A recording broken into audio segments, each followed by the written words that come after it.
ఇప్పుడే mad square చూశాను. First నుంచి ప్రొడ్యూసర్ నాగవంశీ మనకు చెప్తూనే ఉన్నాడు, కథ గురించి రావాలనుకున్న వాళ్ళు రాకండి, సినిమా చూసి కడుపుబ్బ నవ్వుకునే వాళ్ళు మాత్రమే రండి అని చెప్తూనే ఉన్నాడు. అలాగే అతను చెప్పినట్టుగానే సినిమా టైటిల్ పడి నుంచి ఎండ్ వరకు ఫుల్ కామెడీతో కడుపుబ్బ నవ్వుకుంటాము. సినిమాకి హైలైట్ అయిందంటే లడ్డుగాని పెళ్లికి వాళ్ళ ముగ్గురు ఫ్రెండ్స్ అంటే ముగ్గురు హీరోలు వాళ్ళు పెళ్ళికి వచ్చి వాళ్ళు చేసే రచ్చ కామెడీ ఫుల్ ఎంజాయ్ చేయొచ్చు. సినిమా చూస్తే మాత్రం అతను పెళ్ళి అయిందో లేదో సినిమా చూస్తే మాత్రమే తెలుస్తుంది. వీళ్ళు ముగ్గురు ఫ్రెండ్స్ లడ్డుగాడు కలిసి గోవాకి వెళ్తారు. అక్కడ గోవాలో ఒక సమస్యలు ఇరుక్కుంటారు. ఆ సమస్య తీర్చడంలో వాళ్ళు చేసే కామెడీ కానీ సినిమాకి హైలైట్ అని చెప్పొచ్చు. అలాగే ఫస్ట్ సినిమా టీజర్ రిలీజ్ అయిన నుంచి బాయ్ అంటే ఎవరో మనకు తెలియదు, కానీ బాయ్ అంటే ఎవరంటే సునీల్. ఆ సునీల్ విలనిజంలో చేసే కామెడీ కానీ, అలాగే లడ్డుగాని తండ్రి వాళ్ళ డాడీ చేసే కామెడీ, రఘుబాబు కామెడీ చాలా చాలా అంటే చాలా సినిమాకు ప్లస్ అని చెప్పచ్చు.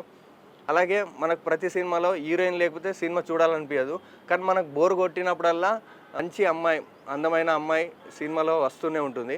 సినిమాలో గెస్ట్ అపీరియన్స్లో వచ్చిన డైరెక్టర్ అనుదీప్ మనకు ఇంటర్వర్ట్గా అనిపిస్తాడు, కానీ అతను ఇంటర్వర్ట్గా ఉండి అతను చేసే కామెడీ కూడా చాలా బాగుంది. అలాగే సినిమాకు బీజేఎం కానీ స్వాతిరెడ్డి సాంగ్ కానీ సినిమాకి హైలైట్ అని చెప్పొచ్చు.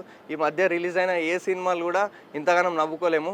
సినిమాకి మాత్రం ఫ్యామిలీతో కలిసి ఫ్రెండ్స్తో కలిసి వెళ్ళి ఫుల్ ఎంజాయ్ చేసి రావచ్చు బయటకు. స్క్వేరే కాదు, మ్యాడ్ క్యూబ్ కూడా వస్తుంది. లాస్ట్ ఎండింగ్లో మ్యాడ్ క్యూబ్ కూడా త్వరలో వస్తుందని టైటిల్ వేశారు.